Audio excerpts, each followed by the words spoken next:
کے نزدیک عورتیں بھی عبرت کے لیے قبرستان جا سکتی ہیں، اس کی دلیل کیا ہے؟ اچھا اس میں آپ کو پریکٹیکل بات بتا دوں کہ ہمارے بھی ہمیشہ سے حنفی رہے ہیں، لیکن ہمیشہ عورتیں جاتی رہی ہیں۔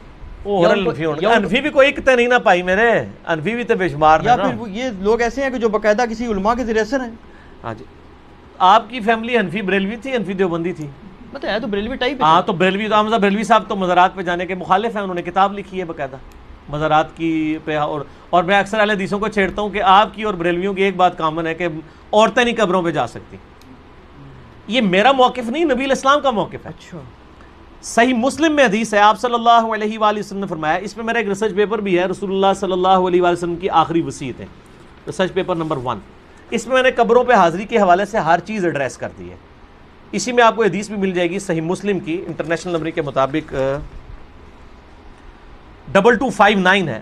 آپ صلی اللہ علیہ وآلہ وسلم نے فرمایا، میں تمہیں قبروں کی زیارت سے منع کرتا تھا، لیکن اب میں تمہیں حکم دیتا ہوں کہ قبروں پہ جاؤ تاکہ آخرت کی یاد آئے۔ ٹھیک ہوگا جی؟ اور اس کے علاوہ بھی صحیح مسلم میں 2256 نمبر حدیث ہے کہ آپ صلی اللہ علیہ وآلہ وسلم نے، اوپر تلے 8-10 حدیثیں ہیں، یہ بھی صحیح مسلم میں۔ اما عائشہ کہتی ہیں ایک رات آپ میرے ساتھ لیٹے ہوئے تھے، رات کا کچھ حصہ گزر گیا تو آپ صلی اللہ علیہ وآلہ وسلم اپنے مبارک بسترے سے اٹھے، بقیع غرقد قبرستان چلے گئے، اور آپ نے 3 دفعہ یوں ہاتھ اٹھا کے وہاں دعا کی، اور پھر واپس آئے۔ کہتے ہیں میں پیچھے پیچھے گئی، لیکن میں بھی پہلے ہی واپس آ کے بسترے پہ لیٹ گئی تاکہ نبی علیہ السلام کو نہ پتہ چلے، سانس پھولا ہوا تھا۔ آپ نے فرمایا کہ اے عائشہ، تم نے گمان کیا کہ اللہ اور اس کا رسول تم سے خیانت کریں گے، یعنی تم نے یہ سمجھا میں کسی اور بیوی کے پاس چلا گیا ہوں، تو اے عائشہ مجھے سچ سچ بتاؤ تم کیا میرے پیچھے آئی تھی، اور اگر تم نہیں بتاؤ گی تو مجھے اللہ تو بتا ہی دے گا۔ اے علم غیب بھی کلیئر ہو گیا، اللہ تو مجھے بتا ہی دے گا۔ تو انہوں نے کہا یا رسول اللہ میں گئی تھی، تو فرمایا کہ میں جب لیٹا تو جبرائیل علیہ السلام کو اللہ تعالیٰ نے میرے پاس بھیجا، اور انہوں نے کہا کہ اللہ تعالیٰ فرماتا ہے کہ آپ اہل بقیع کے لیے دعائے مغفرت کریں، تو میں رات کو اٹھ کے قبرستان گیا اور 3 دفعہ ہاتھ اٹھا کے دعا کی۔ سیدہ عائشہ نے پوچھا یا رسول اللہ جب میں جاؤں یا ہم لوگ قبرستان جائیں تو ہم کیا دعا کریں؟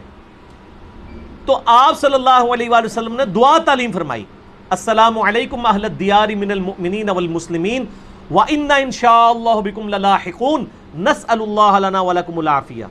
تم پر سلامتی ہو اے مومنین اور مسلمین، مرد و عورت اس قبرستان میں جو دفن ہو، ہم ہمارے اپنے لیے اور تمہارے لیے اللہ سے عافیت کا سوال کرتے ہیں، اور ہم بھی مر کے تمہارے پاس ہی آنے والے ہیں۔ یہ دعا صحیح مسلم کے اندر موجود ہے۔ سیدہ عائشہ کو آپ نے یہ تعلیم فرمائی، انہوں نے کہا کہ میں کیا پڑھوں، تو آپ نے فرمایا تم یہ پڑھنا۔ اس سے کیا پتہ چلا کہ عورتیں قبرستان جا سکتی ہیں۔ لہذا یہ سعودیہ والوں نے جو بقیع غرقد قبرستان کے بعد لکھ کے لگایا عورتوں کی حاضری منع، یہ بالکل خلاف سنت ہے، اور وہ عورتوں کو نہیں جانے دیتے قبرستان۔ غلط ہے، غلط کام کوئی بھی کرے غلط ہے۔ کیوں؟ نہ میں وہابی نہ میں بابی، میں ہوں مسلم علمی کتابی، نہ یہ بابوں کی بات ہوگی نہ وہابی سو کارڈ بات ہوگی، یہ علمی کتابی بات ہوگی۔ اور اما عائشہ رضی اللہ تعالی عنہا باقاعدہ اپنے بھائی کی قبر پہ گئیں، جامعہ ترمذی میں صحیح سند کے ساتھ ہے، عبد الرحمن بن ابی بکر ان کی قبر پہ گئیں، وہاں پہ جا کے اشعار بھی پڑھے، اور امام ترمذی ایک حدیث لے کے آئے کہ نبی علیہ السلام نے لعنت فرمائی ہے ان عورتوں پر جو زوار القبور کرتی ہیں، کثرت سے قبرستان جاتی ہیں۔ پھر ساتھ ہی امام ترمذی نے لکھا اس حدیث کے اندر، یہ ساری حدیثیں آپ کو مشکات کی پہلی جلد میں نا قبروں کی زیارت والے چیپٹر میں مل جائیں گی کمبائنڈ فارم میں۔ امام ترمذی نے لکھا یہ حدیث منسوخ ہے، کیونکہ جب آپ نے عام اجازت دے دی کہ قبروں پہ جاؤ آخرت کی یاد آئے تو یہ حدیث منسوخ ہوگی۔ اور زوار القبور سے مراد ہے کثرت سے، اگر کبھی کبھار عورت چلی جائے تو جائز ہے، لیکن مزاروں پہ نہیں، قبروں پہ۔ مزاروں پہ تو مرد بھی نہیں جا سکتے، کیونکہ مزار تو نبی علیہ السلام کی مخالفت میں بنائے گئے ہیں۔ صحیح مسلم میں حدیث ہے، تمہیں منع کرتا ہوں قبروں پر عمارتیں بنانے سے، قبروں کو پکا کرنے پہ، ان سے بیٹھنے سے۔ یہ صحیح مسلم کے اندر حدیث موجود ہے، انٹرنیشنل نمبر کے مطابق 2245۔